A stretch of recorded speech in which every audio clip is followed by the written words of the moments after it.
తో వర్క్ చేసినప్పుడు మీకు ఎలాంటి రిలేషన్ ఉండేది అంటే ఆ రిలేషన్ అనేది ఏ విధంగా సార్ ఇద్దరు యాక్టర్స్ మధ్యలో ఏముంటదండి నేను అదే అడుగుతున్నానండి కాదు నేను నెగిటివ్ ఆస్పెక్ట్ లో అడగట్లేదు అంటే అనుకునే వాళ్ళకే చెప్తున్నాను ఇప్పుడు షీ ఈజ్ మై సీనియర్ ఒక కో యాక్ట్రెస్సే కాదు ఆవిడ దాదాపుగా ఒక 50-60 చిత్రాల్లో ఈ దేశంలో ఉన్న అన్ని భాషల్లో పాన్ ఇండియా లెవెల్లో పెద్ద పెద్ద యాక్టర్స్ చిరంజీవి గారు ఏంటి మహేష్ బాబు గారు ఏంటి మమ్ముట్టి గారు ఏంటి మోహన్ లాల్ గారు ఏంటి ఇంత స్థాయిలో చేసిన ఆవిడ పక్కన చెయ్యటమే చాలా అదృష్టంగా భావించా ప్రతి ప్రెస్ మీట్లో చెప్పారు అదృష్టం అది ఏంటో దేవుడు నాకు ఇచ్చాడు అవకాశం ఆవిడ పక్కన చేశాను కాబట్టే నాకు గుర్తింపు వచ్చింది ఫ్రాంక్గా ఇప్పుడు మీరైనా హీరో అంటున్నారు కదా మీ మీడియా వాళ్ళందరూ ఎందుకు అంటున్నారంటే ఆవిడ పక్కన చేశాను కాబట్టి నేను ఇంకో 2 సినిమాలు చేశాను ఎవరు మాట్లాడట్లేదు కదా ఫ్రాంక్గా చెప్తాను ఆవిడ పక్కన చేశాను కాబట్టి సో ఆవిడని నేను ఎంతో రెస్పెక్ట్ఫుల్గా చూస్తాను ఆవిడ గురించి కూడా మాట్లాడితే చీపెస్ట్ ఫెలోస్ నువ్వు కూడా నవదీప్తో సినిమా చేసావు హీరో నవదీప్ గారితో సినిమా ముగ్గురు అని నక్షత్ర గారు ముగ్గురు అని సినిమా చేసావు అందులో ఆయన పేరు కాదు క్యారెక్టర్ చేశారా ముగ్గురు అంటే రామానాయుడు గారు ఆదిత్య గారు అనుకుంటా కదా డైరెక్టర్ వేణు ఆదిత్య గారు అనుకుంటా ఆయన మన వైజాగ్ లోనే షూటింగ్ అయింది అవును ఇక్కడ వైజాగ్ లో అయింది చాలా కాలం అందులో హీరోయిన్ ఫ్రెండ్ క్యారెక్టర్ ఇప్పుడు అది వదిలేండి ఇంకో సినిమా హీరోయిన్ గా ఇంకేంటి నువ్వే చెప్పిన హీరోయిన్ గా లాంచ్ అయింది అందులో ఇలా పట్టుకున్న పోస్టర్స్ ఉన్నాయి హీరో ఎవరో నాకు తెలియదు కొత్త ఆయన ఏదో ఒక సినిమా లాంచ్ అయిందండి వైజాగ్ అక్కడ అన్నపూర్ణ 7 acres లో హగ్ కాదు ఇలా ఒళ్ళో హీరోయిన్ పడుకోబెట్టుకున్న పోస్టర్స్ అవి రిలీజ్ అయినాయి ఇవన్నీ నేను నా పెళ్లికి ముందు జరిగిన ఇష్యూస్ చెప్తున్నాను నాకు తప్పుగా కనిపించలేదు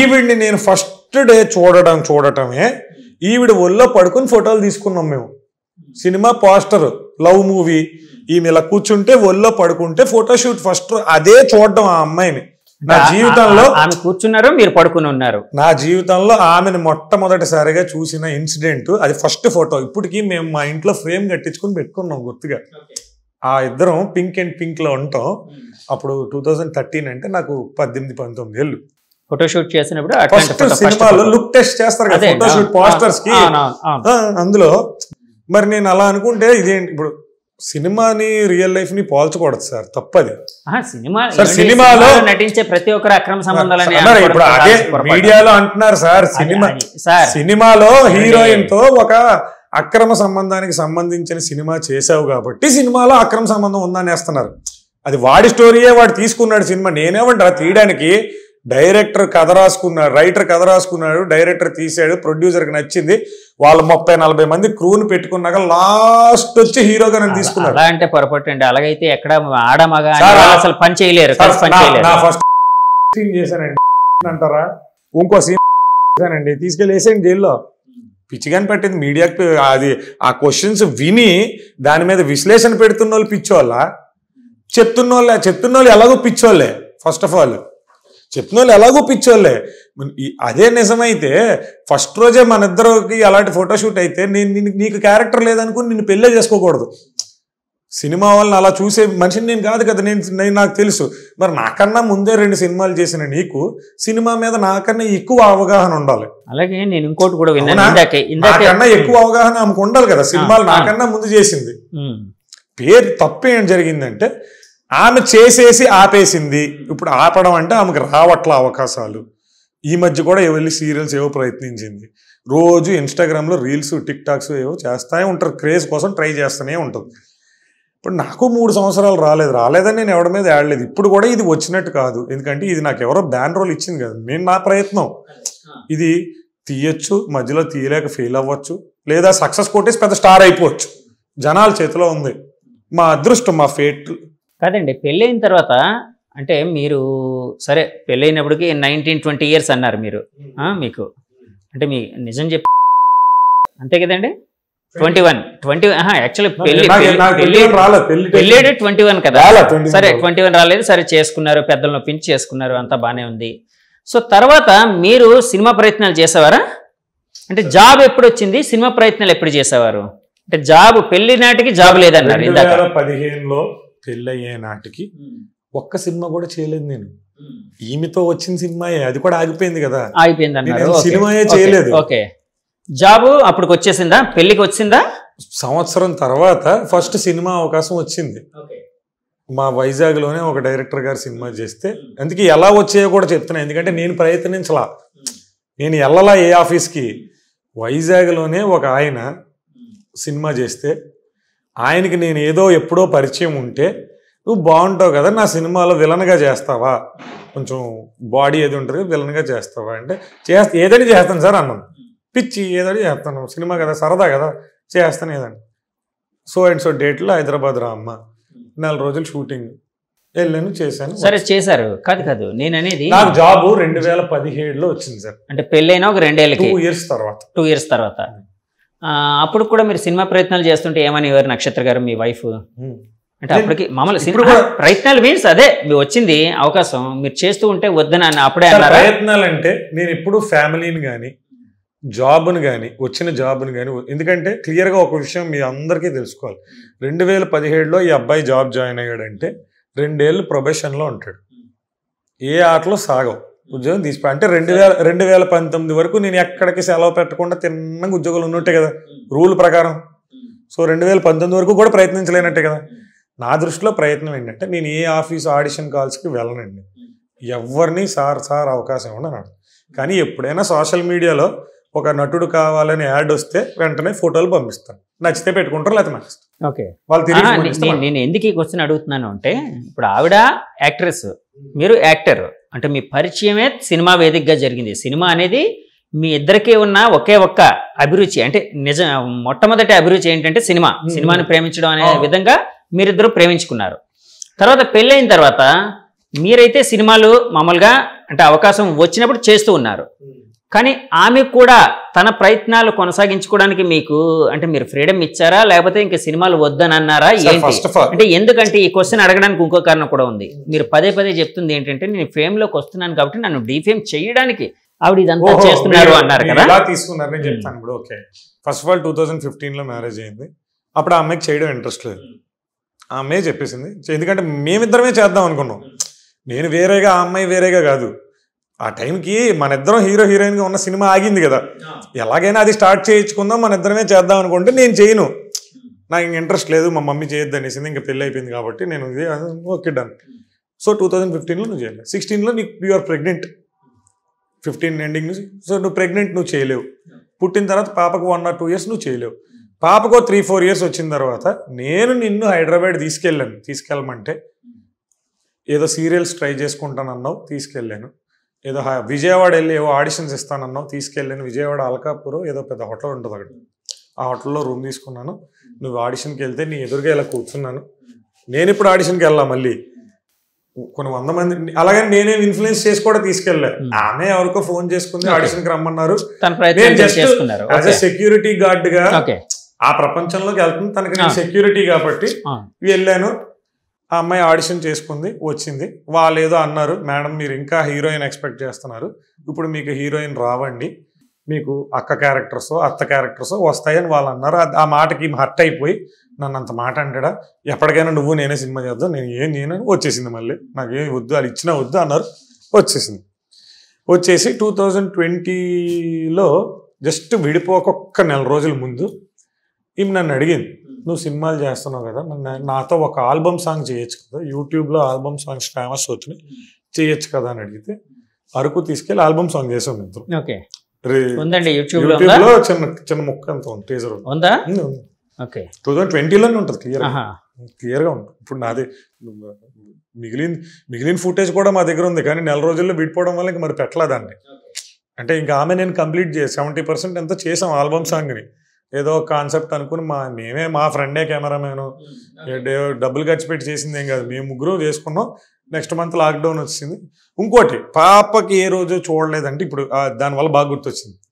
విడిపోక జస్ట్ 15-20 రోజుల ముందు బాసర్లో అక్షరాభ్యాసం చేశాను నేను, బాసర్లో తీసుకెళ్ళి.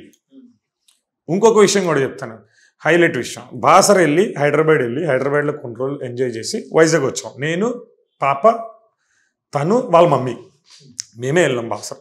నేనే తీసుకెళ్ళాను, తీసుకుని వచ్చాను. ఇక్కడికి వచ్చేయంగానే వీళ్ళిద్దరు వాళ్ళ మమ్మీకి కూడా విపరీతమైన టిక్ టాక్ పిచ్చి. ఒక్కసారి మోజ్ ఓపెన్ చేసి, మోజ్ ఏదో యాప్ ఉంటుంది, ఆ యాప్ ఓపెన్ చేసి ఒకసారి వాళ్ళ మమ్మీ పేరు కొట్టి చూడండి, పిచ్చకపోతారు. వాళ్ళ మమ్మీ రోజుకి 10 వీడియోలు చేస్తారు. ఆవిడ రోజు గారు అమ్మో ఇప్పుడు విపరీతమైన యాక్టింగ్ చేస్తారు. సరే పోనీ అంటే అది సరే, టిక్ టాక్ అనేది ఒక వే ఆఫ్ ఎక్స్ప్రెషన్ అనుకోవచ్చు. వాళ్ళకున్న ఇంట్రెస్ట్ చూసి నా ఫ్రెండే ఒక ఛానల్లో యాంకర్ ఉంటే ఈ టిక్ టాక్స్ మీద షో చేస్తే వీళ్ళిద్దరిని తీసుకెళ్ళి ఆ షోలో కూర్చోబెట్టాను. జస్ట్ 10 రోజులు కరోనాకి 5-6 రోజుల ముందు ఆ పొద్దున్న వచ్చాను సార్, హైదరాబాద్ నుంచి, బాసర నుంచి హైదరాబాద్, హైదరాబాద్ నుంచి వైజాగ్ పొద్దున్న వచ్చాక మా ఫ్రెండ్ ఫోన్ చేశాడు, అరే హైదరాబాద్లో ఇలా టిక్ టాక్ షో చేస్తున్నాను, మా వైఫ్ వాళ్ళని కొంచెం చూపించచ్చు కదా టీవీలో, వైఫ్కి మా అత్తగారు పక్క నుంచి నన్ను కూడా చూపించమను ప్లీజ్ చూపించచ్చు కదరా కొంచెం మన ఫ్రెండ్షిప్ కొద్ది అంటే, అయ్యో మరి రేపు రాగలిగితేనే చూపించగలను, ఎల్లుండి నుంచి ఇంక లేదు. ఊరు ఇప్పుడే వచ్చాను, ఇంకా ఎయిర్పోర్ట్ నుంచి ఇంటికి కూడా వెళ్ళలేదురా అంటే, లేదు వెళ్ళిపోవాలని ప్రెషర్ పెట్టారు. అలాగే ఇంట్లోకి వెళ్ళి బ్యాగులు మార్చి మళ్ళీ సాయంత్రం ఫ్లైట్కి వెళ్ళిపోయాం. ఒకే రోజులో ఫ్లైట్ టికెట్స్ కూడా ఉన్నాయి నా దగ్గర ఇప్పుడు, ఎందుకంటే మెయిల్లోనే ఉంటాయి కదా, ఎన్ని సంవత్సరాలు అయినా 2015 నుంచి మెయిల్స్ ఉంటాయి పోవు, లేకపోతే ఫ్లైట్ టికెట్లు ఏ యాప్లో బుక్ చేస్తామో పాస్ట్ ట్రావెల్ హిస్టరీ మొత్తం ఉంటుంది. మార్నింగ్ ఓ ఫ్లైట్కి వచ్చి సాయంత్రం ఓ ఫ్లైట్కి పోయినట్టు ఉంటుంది రికార్డు క్లియర్. హైదరాబాద్ తీసుకెళ్ళాను, ఆ 99 టీవీ తీసుకెళ్ళి ఈలో 4 hours ఎంతో షో చేసుకుంటే, నేను మా పాప ఎదురుగా Sarath city mall, AMB mall అని అంటే ఆ మాల్లో నేను మా పాప పొద్దున్న సాయంత్రం వరకు సినిమాలు చూసుకొని ఆడుకుంటూ ఎంజాయ్ చేసి షో చేసుకొని వచ్చారు. మరి ఇవన్నీ ఎవరి కోసం, ఎవరు చేసినట్టు, ఏది చేయలేదు, ఏది చూడలేదంటే మీరు పబ్జీ గేమ్ పిచ్చిలో పడి ఒకరోజు వాళ్ళ అంటే ఆవిడ అన్న మాటనే అడుగుతున్నానంటే దాని క్లారిటీ కావాలి నాకు. ఆమె అన్నది ఏంటంటే ఒక ఛానల్ వీడియోలో చూసాను, పబ్జీ గేమ్ పిచ్చిలో పడి ఆయన తన కూతురు అంటే వాళ్ళ మీ పాపకి ఏదో దెబ్బ తగిలి ముక్కంట బ్లడ్ బాగా బ్లీడ్ అవుతున్నా కూడా పట్టించుకోలేదు.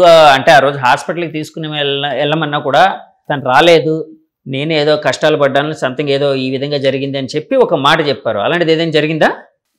ఏం చెప్తాను సార్, పాపని ఎందుకు తీసుకెళ్లారు సార్ అంటే, అది కూడా గేమ్ కోసం అంటున్నారు. విన్న వాళ్ళకి పిచ్చా, చెప్పిన వాళ్ళకి పిచ్చా? గేమ్ కోసం ఎంత కఠోరమైన క్రిమినల్ కూడా పనిచేయడు, ఏదో అంటారు కదా నిర్దాక్ష, వాళ్ళు కూడా చేయరు. సరే మీరు పాప మీద ప్రేమ ఉంది అని అంటున్నారు ఇప్పుడు కూడా, అంతేనా? పాప మీద మీకు ప్రేమ అంటే నేను ఒక ఫాదర్కి ఎప్పుడు ఉంటుందండి, ఫాదర్కి ఉంటుంది, మదర్కి ఉంటుంది, పిల్లల మీద ప్రేమ. నేను కాదని అంటలేదు. నిన్న అంటే 2 రోజుల క్రితం ఇన్సిడెంట్ ఇక్కడ జరిగినప్పుడు పాపను కూడా తీసుకుని వచ్చారు వాళ్ళు. పాప కూడా వచ్చింది ఆ రోజు. సో పాపను చూసి, పాప మొహాన్ని చూసి మీరు ఎందుకు ఆగలేకపోయారు? అంటే మీరు ఆమెని కాదు వెళ్ళిపోమని చెప్పి మెడ పట్టుకుని గంటారు కదా, అంటే పాప ఎదురుగా ఉంది కదా, ఎందుకు ఈ గొడవ అన్నట్టు ఏమైనా ఆమెతో మాట్లాడిన అంటే జరిగిందా? ఏదైనా అలాంటివి ఏమైనా సాల్వ్ చేయడానికి ట్రై చేశారా? మీకు వీడియో మొత్తం చూస్తే, నేను టోటల్ చూడలేదు, అడుగుతున్నా. ఒకసారి వీడియో మొత్తం మీరే కాదు, ఈ డౌట్ ఎవరికి ఉన్నా, ఒకవేళ వీడియో మొత్తం చూస్తే నాకు మాట్లాడే అవకాశం ఉందా? అందులో ఉందా అసలు? ఏమైనా నోరు తెరిచే అవకాశం ఉందా అసలు నాకు? లేకపోతే రూమ్లోకి రాగానే మెడబట్టు గెంటేసానా? ఒక పావు గంట విపరీతమైన చండాలమైన చర్యల తర్వాత ఏమి చేయలేక ఇద్దరిని మీరు బయట ఉండండి, ముందు ఇది నా ప్రెమిసెస్, బయట ఉండండి అని బయటికి నెట్టబడ్డారు. కొట్టబడలేదు, నెట్టబడ్డారు. నెట్టడంలో కూడా ఎగ్జాంపుల్ చూపిస్తున్నాను మీకు, కెమెరాకి కూడా చూడండి. ఇలా మెడపట్టుకుని ఇలా ఇసిరేసి ఆవిడ వెళ్ళి పడిపోయి దెబ్బలు తగిలించుకోవడం వేరు, నేనే పట్టుకొని తీసుకొచ్చి బయట పెట్టడం వేరు. నెట్టడం అంటే ఇలా తోసాను అనుకోండి, పడిపోయి బొరకేది దెబ్బ తగలొచ్చు. ఇలా పట్టుకుని తీసుకుని వచ్చి బయట పెట్టే. డోర్ కూడా ఇలా చెయ్యడ్డు పెట్టుకుని నించున్నా, వీడియో చూడండి. డోర్కి ఇలా చెయ్యడ్డు పెట్టుకుని నించున్నా, నా చెయ్యి దాటి వెళ్లకుండా ఉండడానికి. ఈ లోపు కానిస్టేబుల్ వచ్చారు, పోలీస్ కానిస్టేబుల్స్. మీరు పిలిచారండి, ఆవిడ పిలిచారు? నేను ఫోన్ చేశానండి, వాళ్ళు ఫోన్ చేశారు. అయితే నేను ఎందుకు ఫోన్ చేశానంటే ప్రొటెక్షన్ కోసం ఫోర్స్ చేశాను, ఎందుకంటే నాకు థ్రెట్ ఉంది ఆ టైంలో. నేను ఫోన్ చేశాను, అయితే కానిస్టేబుల్ వచ్చారు.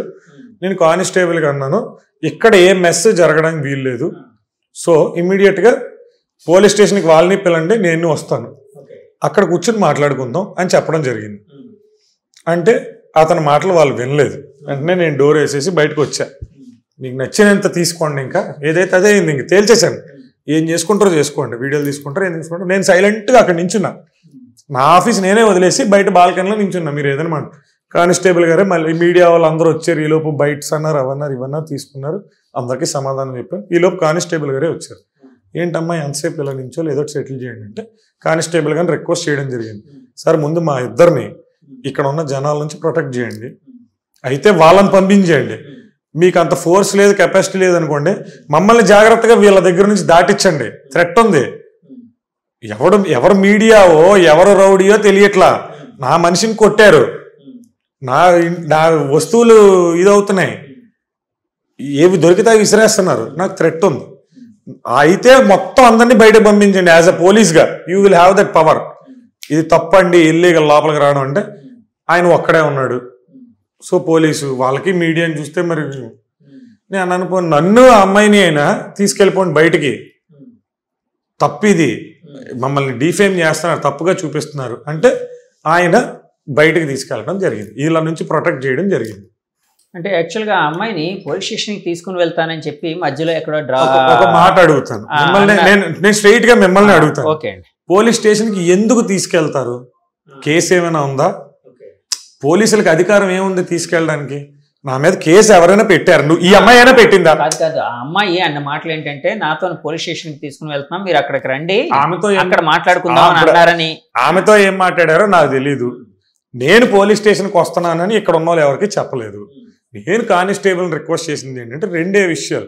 అయితే వీళ్ళని పంపించేయండి మీరు, లేదా నన్ను తీసుకెళ్ళిపోండి జాగ్రత్తగా ఇక్కడి నుంచి బయటికి, థ్రెట్ ఉంది నాకు. అవసరమైతే నేను ఏ పోలీస్ స్టేషన్కైనా వస్తాను, ఎక్కడికి ఏ గడప తొక్కమన్నా దొక్కుతాను. కానీ ఇది నాకు ఆఫీస్, నన్ను నమ్మి డబ్బు పెట్టేవాడు ఎవడైనా పారిపోతే నేను ఎఫెక్ట్ అవుతాను. ఇది నా ఫుడ్, ఇది మీరు ఇక్కడికి వచ్చి గొడవ పెట్టకూడదు. ఇది పేరుకి నేను ఎంజాయ్ చేస్తున్నా, నా ప్రాపర్టీ అవ్వదు.